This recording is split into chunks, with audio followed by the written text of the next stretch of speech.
Otherwise, thank you for being here, and I will now introduce Mountain West Commissioner Gloria Nevarez.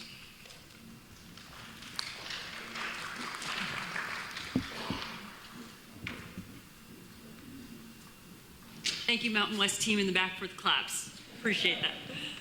Welcome, everyone. Thanks for coming. It's so great to be here and see so many familiar faces. I can't believe it's been a year since we were here last, and I was meeting a lot of you for the first time. And again, I want to thank you all for coming. I want to double down on Javen's thanks to Circa for their hospitality and this incredible venue. Couldn't ask for a better setting for our football media days. Mountain West, football into the future. We couldn't be more excited about the positive strength and positioning we have in the league this year. In the last year and a half, we've increased revenue, increased our national media exposure. We had record-breaking gains in attendance and viewership of our championship. We announced a title sponsor, as Javen mentioned, in football. And our membership is aligned and committed to continuing to represent FBS in the Western region. In my first year and a half on the job, I made a point to visit every campus, and I'm constantly reminded and impressed by the strength of our teams, the grit and work ethic of our student athletes, the talent of our coaches, and the resiliency of our institutions. Our schools pride themselves on developing young people through sport in higher education, and it's apparent to me that every day our Mountain West institutions are living that mission. In this environment, our mantra is to be proactive and strategic, to best position ourselves to navigate the future of college athletics. Certainly, transformation has hit us pretty big in the last couple of years, and more is on its way, no doubt. But in order to survive and thrive through these times, it is important that we stay true to our mission and values. And as part of that approach, the conference office has embarked in two pretty substantial initiatives that I'd like to talk to you a little bit more about, our strategic plan as well as threat casting. So in January, we launched a 4-year strategic plan that was just unveiled. We received over 10,000 points of feedback from our membership and Mountain West community. We talked to student athletes, coaches, fans, media, stakeholders, alums. We did online surveys, focus groups, one-on-one interviews, all aligning around our mission to serve our institutions, who in turn serve our communities by providing a world-class experience for our student athletes and developing them into leaders through sport in higher education. Our vision is to become the most highly respected, best-in-class national athletics conference. Underneath our vision and mission are 5 strategic priorities that touch everything from student-athlete experience, success, innovation, brand enhancement, revenue generation, and membership engagement. Our plan is regularly monitored by our board of directors and our memberships. It's not a piece of paper collecting dust on a shelf. We've created 83 deliverables towards that plan and our strategic priorities for 27 pages of Excel spreadsheet wonderfulness.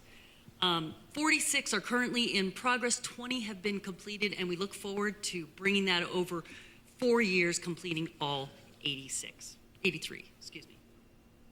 The other big project we've engaged in is threat casting. This was a presidential initiative in order to help position ourselves in this new environment. We retained Brian David Johnson, affectionately called BDJ, who is an internationally renowned threat caster. He worked with us to model all the different futures in and around the college athletic space. He's providing us signals and wayfinders so that we have early detection for the more dire outcomes, and the report gives us tools to proactively think about and prepare the Mountain West today for some of those outcomes should they come to fruition in the near future. And this is how we plan to survive and thrive in the myriad of potential outcomes that are coming our way. Our board and our membership are very involved in constantly thinking about the Mountain West, how to remain competitive, and how to think about the future. As we look to our future, we must also take into account where we are. And when it comes to Mountain West football, we couldn't be more excited. we continue to be one of the most successful and competitive conferences nationally. We intend to be a top 5 FBS conference. Remember, this year is the first year of the expanded football playoff, and every FBS league will have equal access to that playoff. The 5 top conference champions get automatic qualification, and 7 are chosen at large. Since 2009, the Mountain West, specifically Craig Thompson, have been leaders and advocates in getting this expanded playoff adopted, and more importantly, retaining that equity of access. Our goal is to annually qualify for that AQ as well as be considered for at-large opportunities. Our non-conference scheduling this season reflects all of these goals. If you look at our schedules, they are vastly more competitive to our peers, and we expect this will be noted by the selection committee. We have 35 games this season against A4 opponents, including Washington State and Oregon State. Next closest league, 23. Our coaches have consistently scheduled aggressively to position themselves for CFP playoff. Last year, 6 of our 12 Mountain West programs received votes in the AP and the AFCA poll. 2 were ranked nationally. Air Force hit 17 and Fresno State topped out at 24. This football trajectory is based on 100+ years of football legacy in the Mountain West. In the last 5 years alone, we've won 24 games against A5 teams. That's the most win amongst our peers in that same time frame, but also demonstrates our coaches and teams consistently scheduling up and challenging themselves during the non-conference season. In addition, last year, we had Air Force senior safety Trey Taylor get the 2023 Paycom Jim Thorpe Award for the nation's best defensive back. We had 3 national award winners in football, National Player of the Year in football the past 3 seasons. In 2021, Trey McBride of Colorado State won the Mackey Award for best tight end, and San Diego State's Matt Ariza captured the Ray Guy Trophy for best punter. Also this season, we welcomed 7 new head coaches. Spencer Danielson at Boise State, Jeff Choate at Nevada, Bronco Mendenhall for a second tour of duty in the Mountain West at New Mexico, Sean Lewis at San Diego State, Ken Niumatalolo, love saying that, at San Jose State, Nate Dreiling and at Utah State, and Jay Sawvell at Wyoming. In addition to our incumbent head coaches, this impressive roster of coaching talent demonstrates the Mountain West's attractiveness in the industry for football positions and gives us even more confidence in our upward trajectory to continue to rebuild and stay competitive. A key role in conference world is showcasing all the talent that we have every year on the field. A key focus for us is nationally positioning ourselves for taking our media rights to market in 2025. Our current deals expire at the end of June 2026, but we have been actively in the market since 2023 when we retained Endeavor, who recently brought us together with TNT. So this isn't just a 2025, we've been working on this for quite some time. Our current national television package has 63 nationally televised games. You'll see us on, same as last year, CBS Fox, CBS SportsNet, FS1, and the addition this year of True TV. A word on TNT Sports. We are the first FBS conference on TNT since 2006. As you know, TNT is the home of NCAA March Madness, and they will be carrying CFP playoff games this season.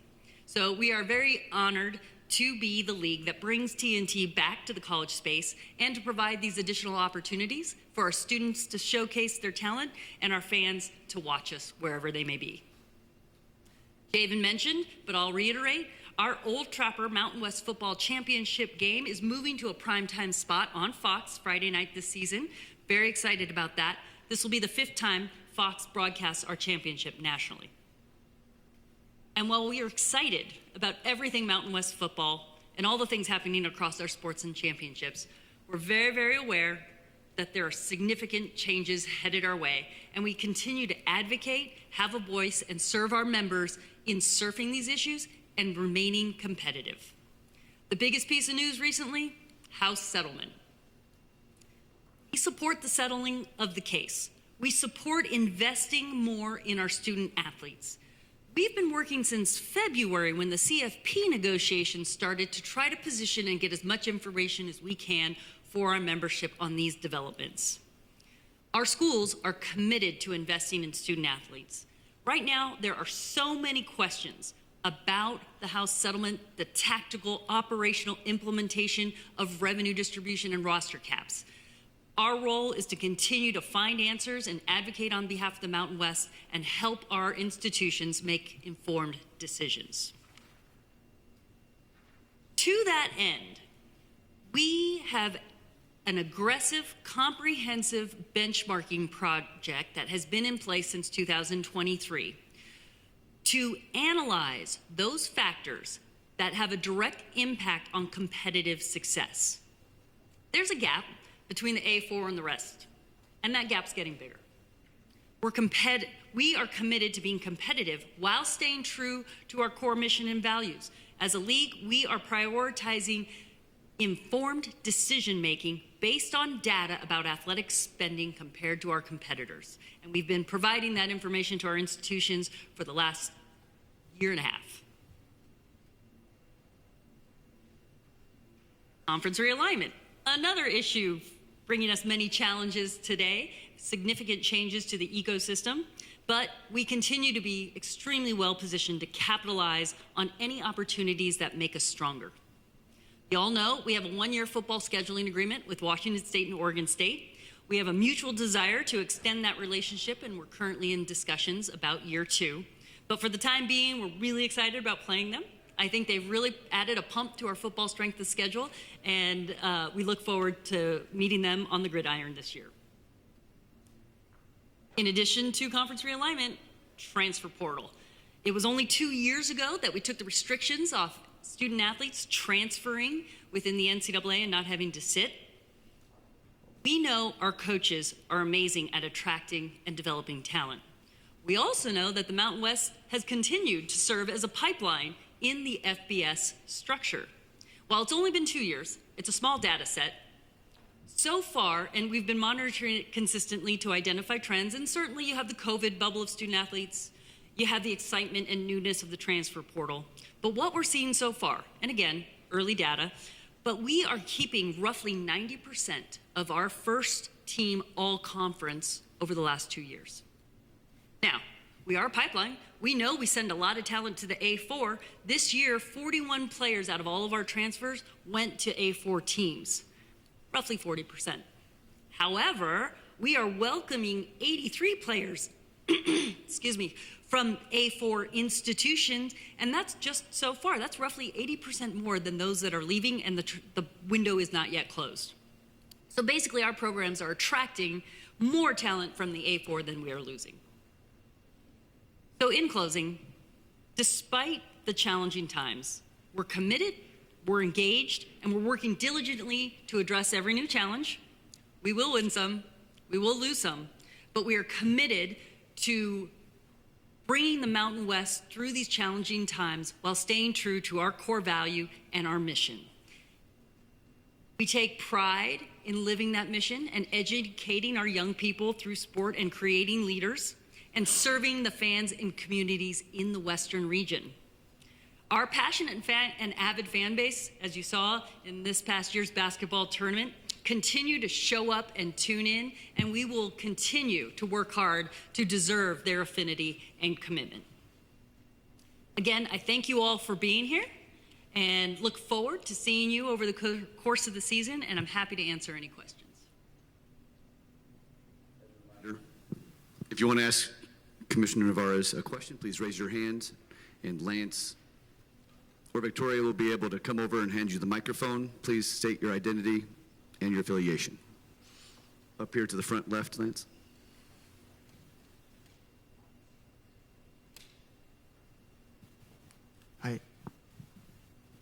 Hi. Ethan Bauer, Deseret Magazine. You mentioned your enthusiasm about the new 12-team playoff structure and how you guys are excited to be able to qualify, to be able to be in it.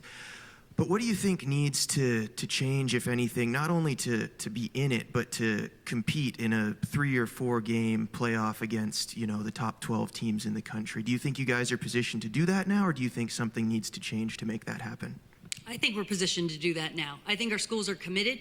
Even before the expanded playoff, we, as I mentioned, have nationally ranked and position ourselves to be in that spot. So the expansion of the playoff brings us more opportunity.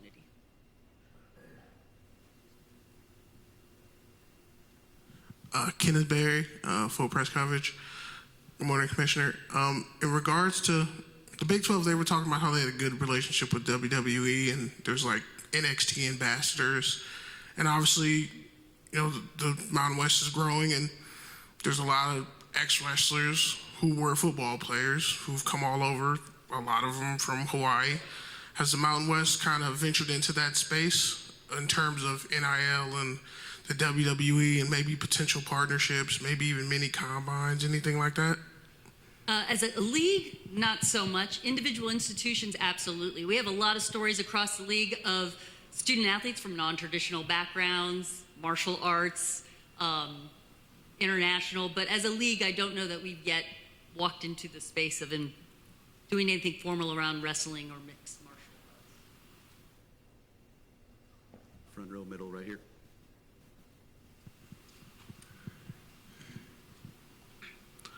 Buck Vera, Team MBS Media.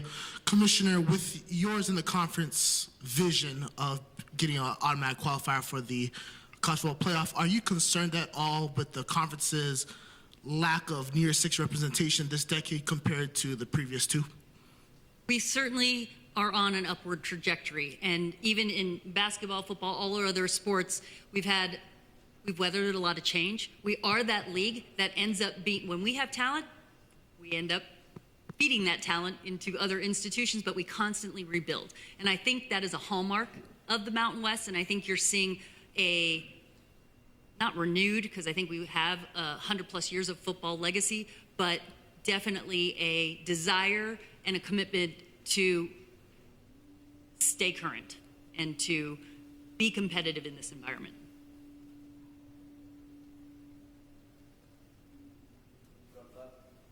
Brett Bergman with the Colorado Springs Gazette. You mentioned you still feel you're on an upward trajectory despite the many issues going on in college football. What do you see as the biggest existential threat to the Mountain West in this changing landscape? That changes day by day.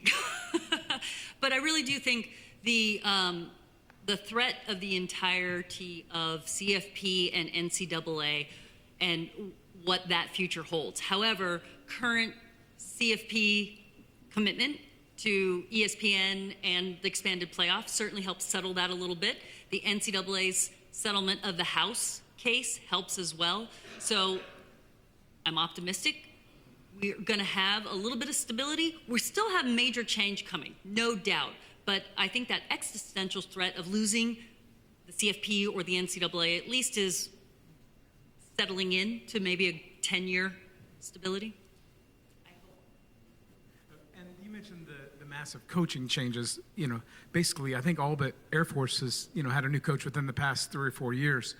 From a conference level, does that complicate, marketing, anything like that, because so many programs tend to reflect the personality of their coaches? Or what challenges, at a conference level, does that present? Certainly culture is number one in creating, great team atmospheres and dynasties. But in our league, the excitement that we get, we have so many first in the chair presidents, ADs, head coaches, assistant coaches. That's our niche. That's who we are. We bring in great talent and they get better here. And you know what? If they leave, we bring in great talent, they get better here, and we just keep rebuilding. It's a very unique thing to the Mountain West.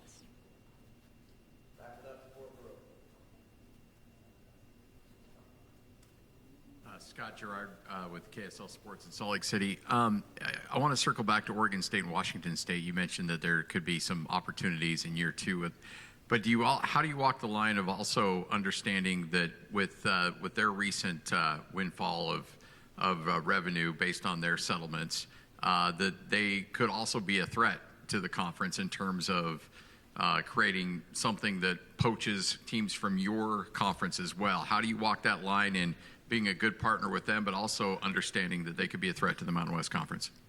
Certainly, and in the beginning days when I first was hired, conference realignment was probably the hottest issue in front of the Mountain West. And I've always said, it's not our job to mount a campaign against schools doing what's best for an individual school. We are tasked with a fiduciary responsibility to the Mountain West and doing what's in the best interest of the league. And as you know, the scheduling agreement has some protections built in, which at the time seemed to make a lot of sense.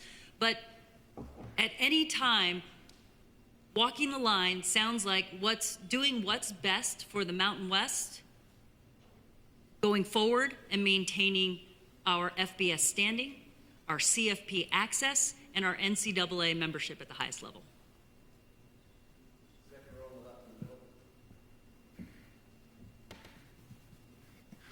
Commissioner, Mike Prater, KTIK Radio and Bronco Nation News. The timeline with Oregon State and Washington State, is there a specific timeline? Do you need to get something done with them for the 2024-5 season before the 24 season? And specifically, if that is the case, you have a month to 6 weeks. What are the details that need to be finalized? Because we're actively in discussions, I don't want to comment on the details, but the timeline, all of us have big league meetings in June. That was really kind of the big check-in point with our membership, and so now we're in the discussion about details and negotiation.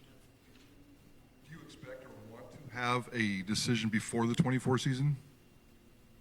Yeah. Thank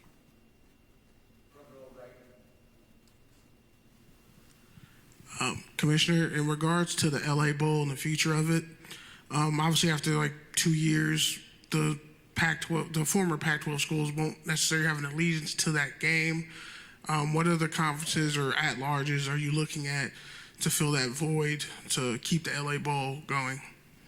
The entire bowl space had a big question mark in and around it at the beginning of the CFP negotiations in February. So we've been in, constant conversation with our partners, proactively talking about opportunity. I think this coming year, the bowl space is going to look a lot like it did because, frankly, the total inventory of teams really hasn't changed, just their conference affiliation.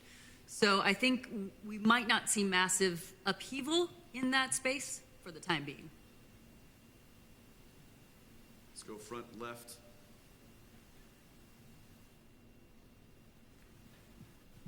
Ethan Bauer, Deseret Magazine again.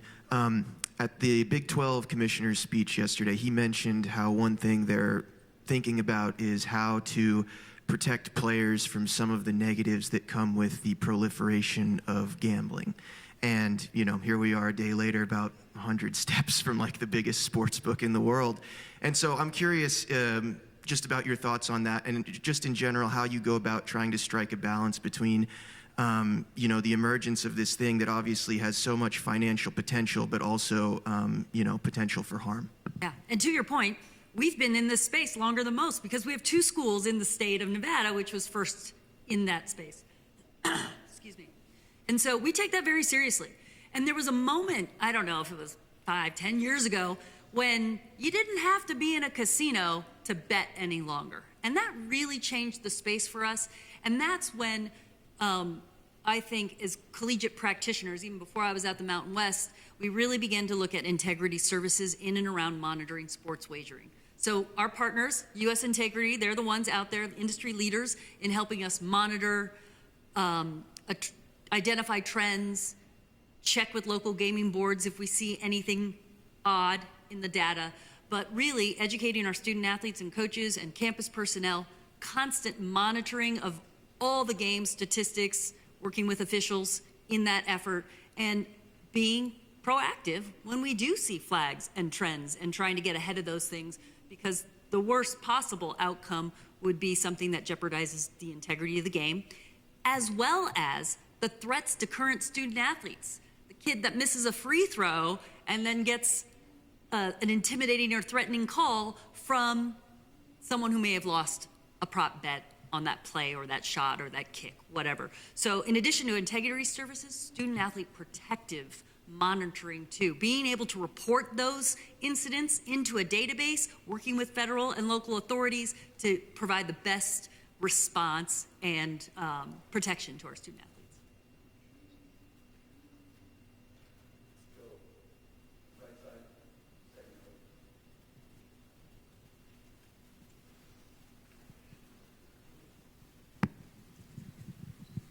Good morning.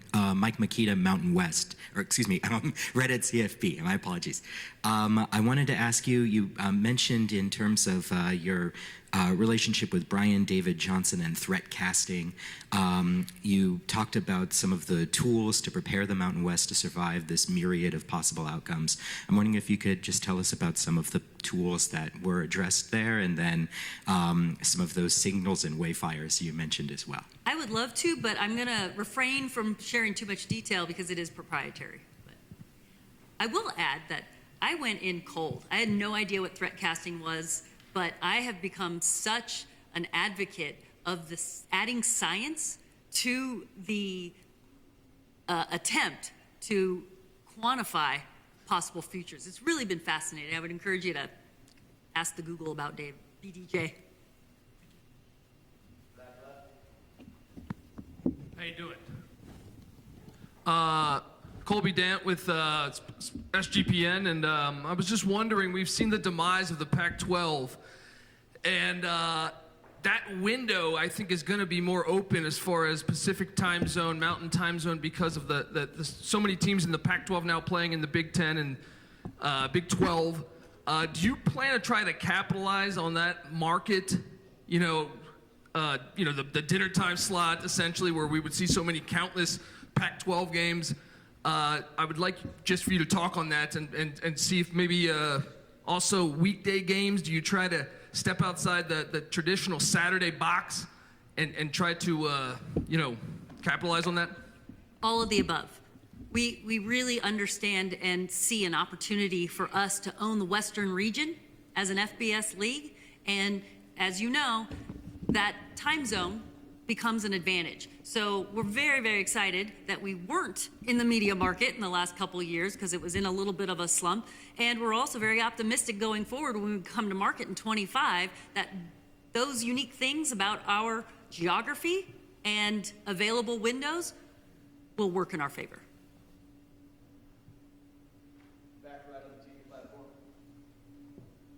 Hi, Commissioner Shannon Kelly with Nevada Sportsnet. I know there's been some discussion around the Mountain West potentially selling its naming rights among other FBS conferences. Just how big of a priority is that to continue exploring, and how that could potentially help every school in the conference? I mean, just on the category of sponsorship generally, that's a huge priority. I mentioned revenue generation in my opening comments. I mean, since starting in this business around 30 years ago, governance was the task. Governance and championship was the task of league. Today, it's media rights and sponsorship. So we are open to exploring all of that. Naming rights, patches on jerseys, private equity, we're doing all the research. Do we end up there eventually? Don't know, but it's incumbent upon us to be in the know, educate ourselves, and really make informed decisions about how to continue to position us forward. Over on the left in the back, Scott.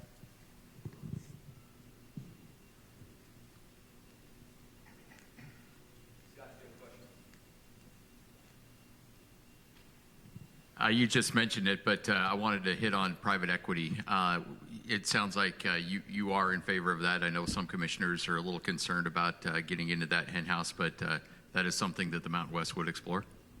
I think to say I'm in favor of it is a little premature. I'm still educating ourselves on what it's so new. There's so many different types and so many different companies, the deals in the marketplace, educating ourselves about what they require and what they don't, pros and cons, and then eventually bringing any opportunities to our board. So I'm open to exploring and bringing opportunities that fit our mission and values to our membership. Brock Vera, Team MBS Media. Commissioner, please correct me if I misspoke, but has there been any discussions in having a neutral site for the Mountain West Conference Championship game? Yes, and exploring neutral sites for all of our sports and championships. Right? There's considerable considerable advantage to having neutral sites so that fans can regularly travel. We had such an exciting conclusion to our football season last year. We had 7 teams in contention, 4 different sites. And while that's exciting, and you reward the #1 seed with a home court advantage, you also don't give your fans and your stakeholders an opportunity to plan and travel. It makes it a little bit more difficult for sponsors to engage and activate. So we're constantly evaluating home hosted versus neutral site and trying to explore what's best for all of our champs. Commissioner, with your and the conference's goal of getting an automatic qualifier for the college football playoff, does it concern you that a team like Liberty last year was able to reach the New Year's Six with a very weak schedule compared to some of your conference's teams that had more difficult schedules and because of that had more losses? Does that concern you at all? Strength of schedule across all sports is something we constantly struggle with and try to measure. And, you know, we saw it in men's basketball this season, talking about strength of schedule. Strength of schedule was the debate point on last year's selection, and it is a key point of focus for us going forward this year based on everything I said about our own conference schedules. So I have every confidence in the selection committee, and I do hope to be part of exploring ways that we can continue to refine and think about strength of schedule in football and all of our sports. You know, in basketball, went out, created a net ranking, you know, must ask ourselves, is there that opportunity in football? And to have those conversations about how can we continue to evolve and stay current in our metrics so that the selection committee can make the best decision possible. We have a couple more minutes with Commissioner Nevarez here, so if you have a question, please raise your hand. We'll take one here to the right in the front row. Kenneth Berry, full press coverage. Commissioner, in regards to you talking about the West Coast and having a bigger footprint for the Mountain West, how much talks, you know, whether in depth or not, have been had, you know, in terms of having maybe like a season opening game at SoFi, or maybe even, you know, the conference championship game, or just anything at SoFi in the West Coast, because it's in Inglewood and it's kind of located in the heart of where a lot of the players probably are already from. Well, and I think it dovetails off a question back here. Much to the chagrin of our football scheduling person, John Sullivan, we explore everything. If it's crazy or not, we're chasing it down, checking it out, because if it's innovative and it creates opportunity for us, we're going to look at it. Any final questions for Commissioner Nevarez? Thank you so much for being here. I look forward to chatting with everyone over the course of the next 2 days. Appreciate you.